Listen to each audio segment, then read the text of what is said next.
Good morning student. आज अपन chemistry का एक टॉपिक स्टार्ट करेंगे। वह है बेसिक कॉन्सेप्ट ऑफ केमिस्ट्री। ये जो बेसिक कॉन्सेप्ट ऑफ केमिस्ट्री का जो टॉपिक है, ये टॉपिक सबसे ज़्यादा इम्पोर्टेंट है केमिस्ट्री के अंदर, क्योंकि जितने भी एप्लीकेशन हैं उसमें ये यूज़ होता है। तो इसके पहले मैं आपको एक क्लासिफिकेशन बताता हूँ, वो है केमिस्ट्री का। So classification of chemistry, there are three type of classification is inorganic chemistry, organic chemistry and physical chemistry। अब मैंने ये क्लासिफिकेशन इसलिए बताया है कि ये जो बेसिक कॉन्सेप्ट है ये केमिस्ट्री के दो पार्ट में यूज़ होंगे, वो है इनऑर्गेनिक केमिस्ट्री और ऑर्गेनिक केमिस्ट्री। तो अपना दोनों जो पार्ट है वो इन कॉन्सेप्ट से कवर होंगे, चाहे वो 11th की केमिस्ट्री हो, चाहे वो 12th की हो। जनरली ये जो टॉपिक है वो है तो 11th के, बट ये 12th में ज़्यादा यूज़ होते हैं। ठीक है, तो स्टार्ट करते हैं। पहला टॉपिक है एटॉमिक साइज, ओके, जिसको अपन हिंदी में बोलते हैं परमाणु त्रिज्या। तो क्या होती है परमाणु त्रिज्या? तो इसका जो डेफिनेशन है वो कुछ इस प्रकार से होता है। It refers to the distance between the centre of nucleus of atom to it is outmost shell of electron, अर्थात नाभिक के केंद्र से इलेक्ट्रॉन युक्त बाह्यतम कोश की दूरी परमाणुीय या परमाणुक त्रिज्या कहलाती है। यहाँ पे एक बात को अपन अच्छी तरह से क्लियर कर लें कि नाभिक के केंद्र और उसके बाह्यतम कोश की जो दूरी होती है वो कभी भी परमाणु त्रिज्या नहीं हो सकती है। उस बाह्यतम कोश में इलेक्ट्रॉन का होना आवश्यक है, ये ध्यान रखना है। तो इस प्रकार नाभिक का केंद्र और बाह्यतम कोश में इलेक्ट्रॉन, जिस बाह्यतम कोश में इलेक्ट्रॉन है, उन दोनों के बीच की दूरी जो होगी वो परमाणु त्रिज्या होगी।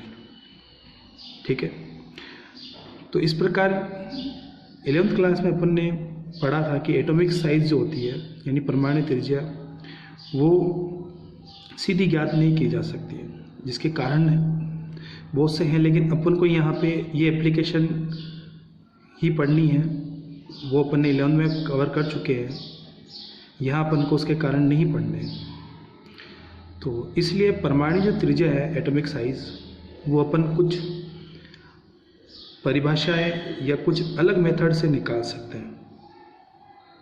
सॉरी, तो वो है अपने पास कोवेलेंट रेडियस।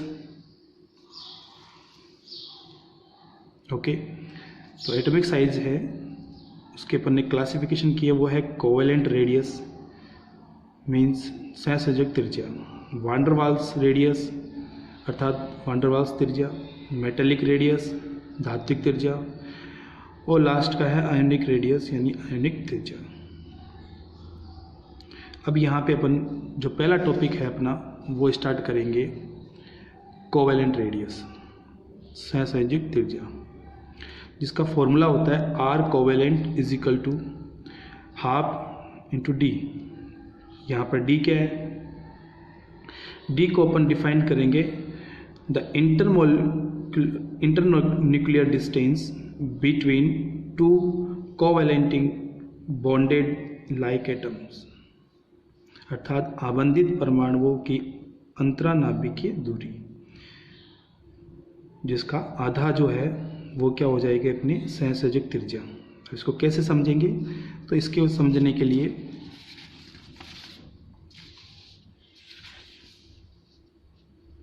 यहाँ पे बच्चों अपन एक एग्जाम्पल लेते हैं। ये एग्जाम्पल है हाइड्रोजन एटम का। ये हाइड्रोजन एटम है और ये एक हाइड्रोजन एटम है, यानी H बॉन्ड H। ओके, यानी H2 एक अपने पास मॉलिक्यूलर हो गया, एक अणु हो गया। इसमें अपन को कोवेलेंट रेडियस जो है वो डिटरमाइन करनी है। वो कैसे करेंगे? तो अपने पास ये एक हाइड्रोजन परमाणु का है और ये जो है अपने पास शेल है वो एक दूसरे हाइड्रोजन परमाणु का है, ठीक है, यानी H बॉन्ड H हो गया। तो ये जो इसमें ये जो बॉन्ड है इसमें कोवैलेंट रेडियस कितनी होगी और इंटर न्यूक्लियर डिस्टेंस कितनी होगी।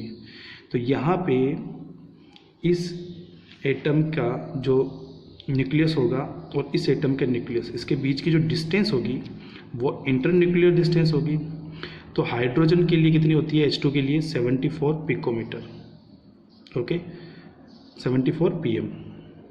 तो सिंपल है कि जो फॉर्मूला था वो CRC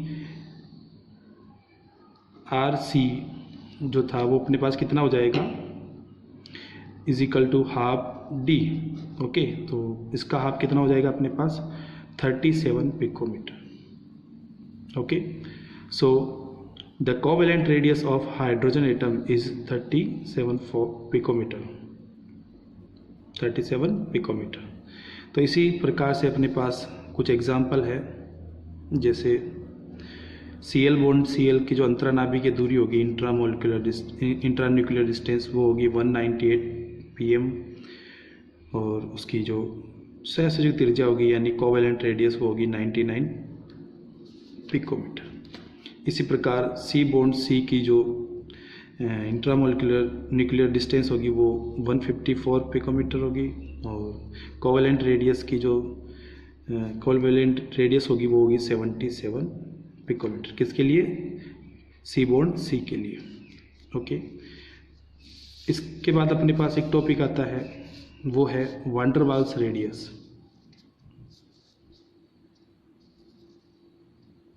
वान डर वाल्स रेडियस, इसको समझने के लिए यहाँ एक डायग्राम दे रखा है, क्योंकि अपन को इसकी परिभाषा ही नहीं समझनी है या परिभाषा याद नहीं करनी है, इसको एक से सिंपल तरीके से समझ सकते हैं। यहाँ पे सॉलिड फॉर्म में अपने पास ये एक मॉलिक्यूलर है, एक ही मीटर का होना चाहिए ये, और ये एक मॉलिक्यूलर है, ओके। यहाँ देखो ये पूरा एक मॉलिक्यूलर होगा, ये एक मॉलिक्यूलर होगा, ओके। तो सिंपल है, इनका सेंटर कौन सा होगा, ये सेंटर होगा, क्लियर है, ओके। और इस मॉलिक्यूलर में इस एटम का सेंटर कौन सा होगा, ये होगा। तो एक मॉलिक्यूलर के एक एटम का सेंटर ये, और दोनों मॉलिक्यूलर के जो बीच का पॉइंट होगा या सेंटर होगा उसके बीच की डिस्टेंस अपने पास the radius of van der Waals, okay, means one der Waals radius होगी, क्लियर है। या यूँ कह सकते हैं कि दूसरे तरीके से कि अपने पास ये मॉलिक्यूलर है और ये मॉलिक्यूलर है, क्लियर। इस मॉलिक्यूलर में इस एटम का सेंटर कौन सा है भाई, ये, ओके। और इस मॉलिक्यूलर में अपने पास इस एटम का सेंटर कौन सा है, ये। तो इस डिस्टेंस का क्या हो जाएगा अपने पास, हाफ, क्या हो जाएगा, हाफ। वो अपने पास चाहे ये डिस्टेंस लो चाहे ये डिस्टेंस लो, क्लियर है। तो ये जो रेडियस आएगी ये रेडियस आएगी वान डर वाल्स रेडियस, ठीक है। सॉरी, अब यहाँ पे एक बात क्लियर कर लेते हैं कि वान डर वाल्स जो रेडियस होती है, ठीक है, वो कोवैलेंट रेडियस से सदैव हमेशा जो है वो ज़्यादा होगी, ये ध्यान रखना है, ठीक है ना। तो इसीलिए जो इनर्ट गैस होती है यानी नोबल गैस होती है या जो आदर्श गैस होती है उसके लिए अपन सहसंयोजक त्रिज्या ज्ञात न करके वान डर वाल्स त्रिज्या ज्ञात करते हैं, क्योंकि वान डर वाल्स त्रिज्या जो होती है वो ज़्यादा होती है किससे, सहसंयोजक त्रिज्या से। तो इससे क्या रिलेशन है इसका रिलेशन ये है कि जो आदर्श गैस होती है या इनर्ट गैस होती है उसका साइज जो होता है वो बड़ा होता है, तो सहसंयोजक त्रिज्या में वो ज्ञात नहीं किया जा सकता है, इसलिए वो वान डर वाल्स त्रिज्या में ज्ञात किया जाता है। अब यहाँ पे Cl बॉन्ड Cl, ओके, इसकी वान डर वाल्स जो रेडियस होगी यानी वान डर वाल्स त्रिज्या होगी वो 180 pm होगी, और कोवैलेंट रेडियस होगी वो 99 pm होगी, पिकोमीटर ये डिस्टेंस होती है। एच बॉन्ड एच के लिए वैन डर वाल्स रेडियस जो होगी वो 120 पिकोमीटर होगी, और एच बॉन्ड एच के लिए कोवैलेंट रेडियस होगी वो होगी 37 पिकोमीटर। ठीक है, तो एक बात अपन को क्लियर कर लेनी है कि वैन डर वाल्स रेडियस जो होती है वो कोवैलेंट रेडियस से ज़्यादा होती है। और यहाँ एक सबसे इम्पोर्टेंट पॉइंट है कि वैन डर वाल्स रेडियस जो है